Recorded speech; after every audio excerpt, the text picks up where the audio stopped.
welcome to my modern homestead. I'm Janet. How are you today? We're really good here. We had a great weekend. Today we're just getting a few chores done, like washing the clothes and running the dishwasher, getting last little bit of schoolwork done for one of the kiddos around here. But today, as you can see, I have lots of squash that I need to, well, not lots, but I have some extra that I need to can up. I don't have a lot, but I don't want this to go to waste, so I'm just going to do squash and onions today. Now, this is another one of those recipes like the chicken and rice recipe. According to our canning police, we can no longer safely can squash, but I still can squash. And I even put onions in mine. Shh, don't tell anybody.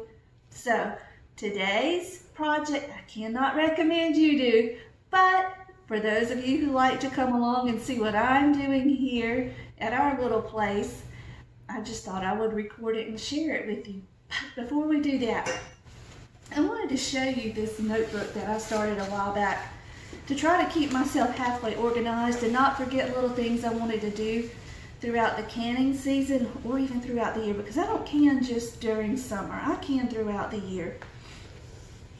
The first year I did this notebook, I started with a page of things I needed to be ready for canning season. I went through my recipes and wrote all the things I needed here. And then I went through for each like vegetable or fruit that I wanted to can. I wrote down the recipes, the name of the recipes I wanted to use, and the main ingredients that I needed for that recipe. And I even wrote down where to find that recipe in my canning books. Now, if I did not have a recipe in my canning books and it was one of my recipes or a recipe from someone else, I just wrote the recipe and put it in here behind that section for that particular vegetable. I started with, what was that, peppers? Yeah, all my pepper recipes, and this is hot pickled peppers. That is actually on my blog at iamwithin.blogspot.com. We have okra, tomatoes, lots of recipes for each one. And before the season begins, I can flip through this notebook easily and see which recipes I want or need, because I still have some left over from last season. And I can easily just pick up what I need. I can jot it down on my grocery list or add it to my pickup order. So I just thought I would share this with you. It's just a fun, easy way to keep yourself organized. One year I thought I had lost this notebook and I was nearly in tears. I did not realize how much I actually depended on it. So for those of you who are getting into canning or already can and want to be a little bit more organized, there's a little idea. All right, so let's get started. I need to just chop up this squash. All I'm going to do is just slice it into thin slices. And I'm going to add onions to it. I'm going to do those the same way. I have a big pot here. Of course, I don't need this great big pot just for this little bit of squash, but I was afraid my other pot wouldn't be quite big enough to keep everything from spilling out. So anyway, we'll just do this for a little while. Be back when we're done.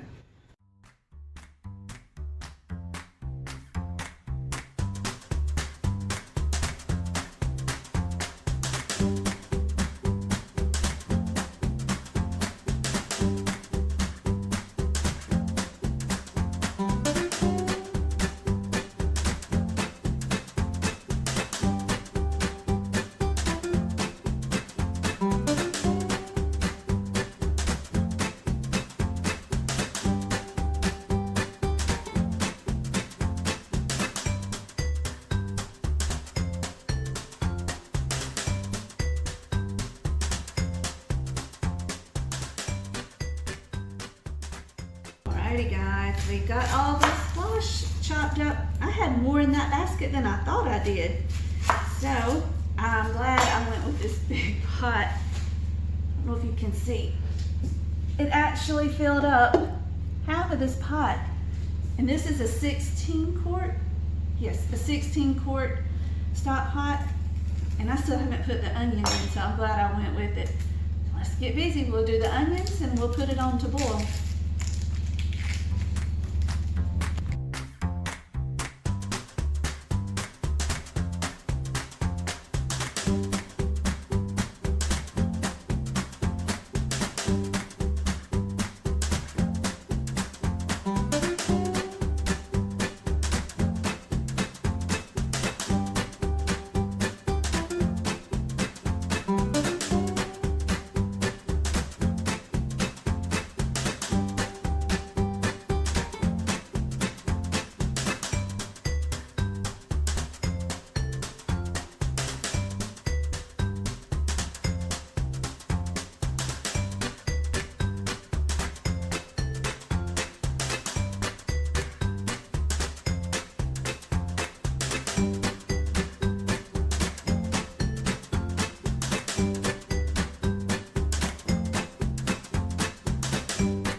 We have all the onions cut up. That was one small bag of onions minus one onion because I need it for some refrigerator pickles.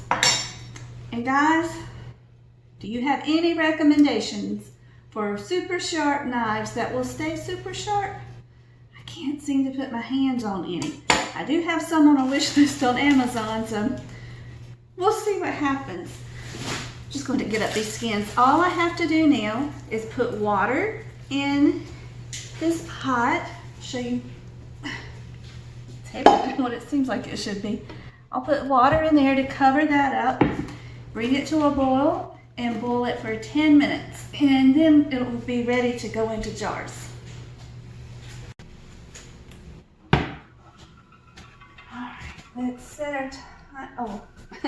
We don't need to set the timer yet. It's not boiling. Let's let it come up to a boil and then we'll set the timer.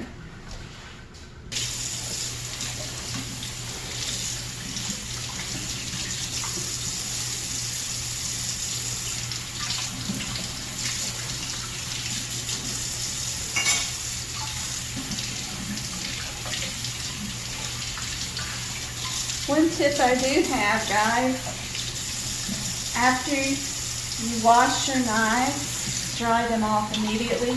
Don't let the water dry on them, because I have read that the mineral deposits in the water will actually dull the blade. So there's one little tip, maybe that'll help.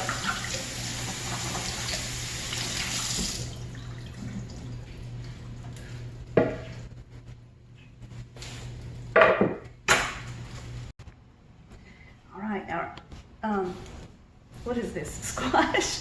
Our squash and onions are just about up to boil. But before it comes up to boil and we set the timer, I wanted to go ahead and talk for just a minute, because I know some of you out there are going to say, if this is not a tested recipe, how did you come up with the times in your process? The answer is easy. The process wasn't so easy. I had to go back and research in some old canning books. Because people used to can squash all the time. I read somewhere in all the research I was doing that the reason it's not considered a safe recipe now is because the original paperwork from when the government did the testing for the squash was lost. If that's true or not, I have no clue, but that's what I read. You know, internet. They can put anything they want. You can put anything you want. I can put anything we want. We can put anything we want. Anyway, but I was reading through my notebook while I was waiting on this to come up to a boil, and I have just plain canned squash in here, and my directions for that were to just slice the squash and pack it in to the jars raw and pour boiling water on top of it. But I also have having a hard time talking today. Canned squash and onions. Evidently the onions required a longer canning time. And I kept saying to boil this for 10 minutes. This is only going to boil 5 minutes with the onions in it. So that discrepancy evidently had something to do with the onions. I've done this for several years now, so I can't remember exactly, but obviously that's what the difference was. So once I set the timer, we will boil this for 5 minutes, and I'm going to pack it to 1-inch headspace, and I'm going to can it at 10 pounds pressure for 40 minutes for the quarts. If it had just been squash, it would have canned for 30 minutes. So evidently my onions required a longer canning time in the old canning books. So anyway, I'm not recommending you do this because I don't want to be held liable if something goes wrong. But just so you know what I'm doing and my process and figuring out why I'm doing it this way, that's what I do, because I know somebody will ask. So anyway, this is pretty much boiling now. So I'm just going to set the timer for 5 minutes.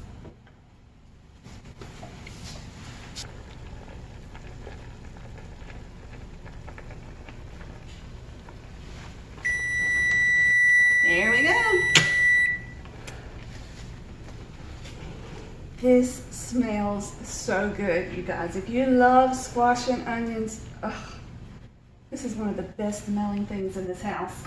Okay, what we will do now, I had the wrong spoon, is take our squash and onions and spoon them in. I like to use a slotted spoon when I do this to get out most of the liquid, and then I'll go back and fill the liquid in. So again, we fill up to 1-inch headspace. I didn't mix the squash and onions together.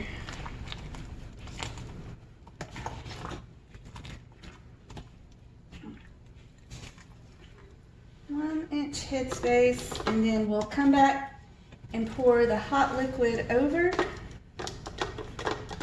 and seal up the jars, and we'll be ready. I'm not ready yet.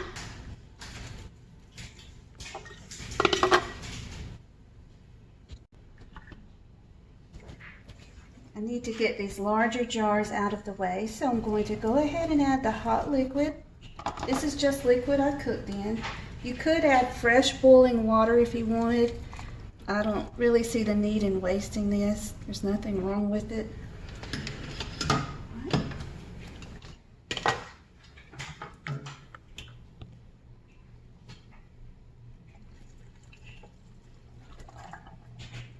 And I did not pack this squash too tightly. Now, even though this is not a tested recipe, and some people will say it's not safe anyway, I don't want to take more chances than what I really need to. You don't want the squash to pack too tightly. You still want the water to be able to move in and around the jars and the squash that's in the jar.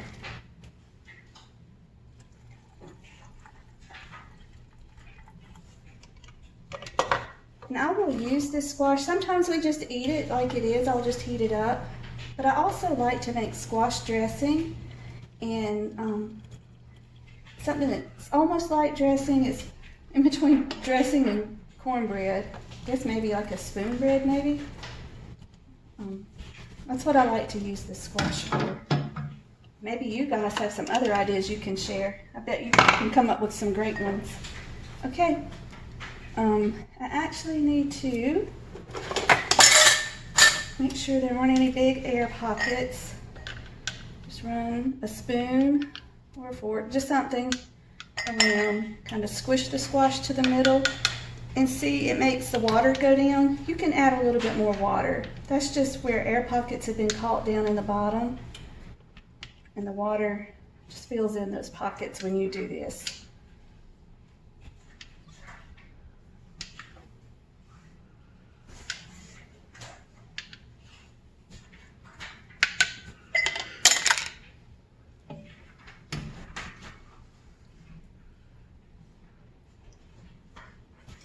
Top it back off with a little bit of the water. Oops. And then we'll just wipe around the rims. I've already got the water in the canner on, so it will be hot when we put these jars down in there. Place on a flat lid. Oops, these have writing. I'm funny. I like my writing to face the front or back. Does it matter? Absolutely not. It's just one of my things. There we go. And, uh-oh, I don't have enough lids. I'll use what I've got just to show you. Screw it on just until it's finger tight. You'll know it's finger tight when the jar starts moving, just like that. And it's ready for the canner. I'll get these jars finished up. We'll be right back. Okay, we have all of our jars. Well, I have, I don't guess you do, do you? I have the jars in the canner. I think, I forgot to count. You can come up close and look. I think I had 5 quarts and 5 pints in there. So all we need to do now is to put our lid on the canner, and I'll let it come up to pressure, or not to pressure, but I'll let it vent for 10 minutes. That's when the steam starts coming out of the nozzle. And once that's vented for 10 minutes, I'll put the weight on, and when it comes up to pressure, then we will can it for 40 minutes. We'll be back. All right, guys. I should have mentioned this isn't actually 10 pounds pressure. When you use a gauge canner, it's actually 11 pounds pressure. So, but if you're just using weights, it would be 10 pounds pressure. So, anyway, just thought I might throw that in there. But as you can tell, we are where we need to be. So I will set the timer for 40, not 4 minutes. Can't see what I'm doing and record at the same time. 40 minutes.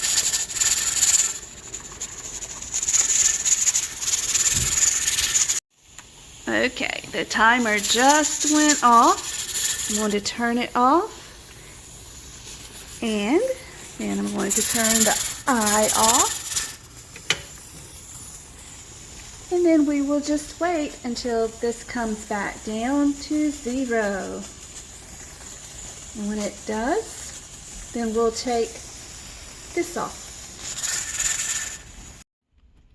All right, the gauge is now at 0 pressure. And it's time to take the weight off. Let's see. If it still makes a hissing noise, I leave it for a few more minutes. Let me grab a pot holder.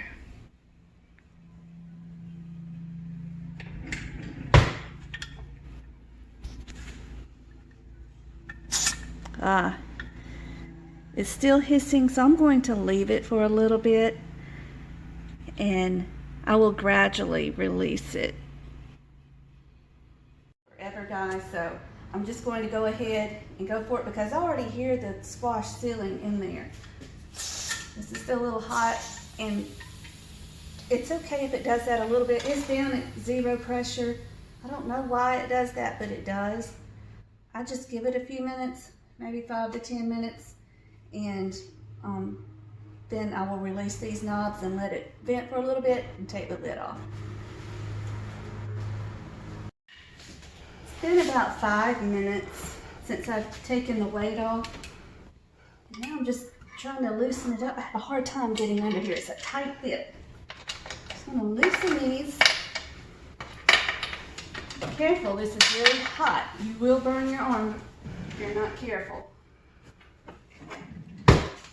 So what I like to do is lift it just a little bit and let the steam escape for just a few minutes so there's not such a dramatic drop in temperature, and then I will pull the jars out. Okay, let's get this lid off of here and get this job finished.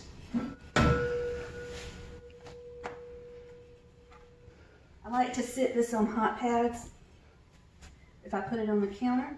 Okay, let's get these bad boys out. They're not bad at all, they're wonderful. Look! Is that not pretty or what? Let's get these over here to cool. First jar in. 4 and 5, that's all of our pints. Now it's time for the quarts. and 5 quarts. That's been a busy day, guys, but it's been a great day. It's so exciting to go get squash out of your garden and to can it up fresh. Life doesn't get a whole lot better than that. It's amazing what living out in the middle of nowhere will do to you. I hope you enjoyed this video today, and I thank you so much for joining me. It's always a pleasure to have you here. Until we meet again, may you be blessed.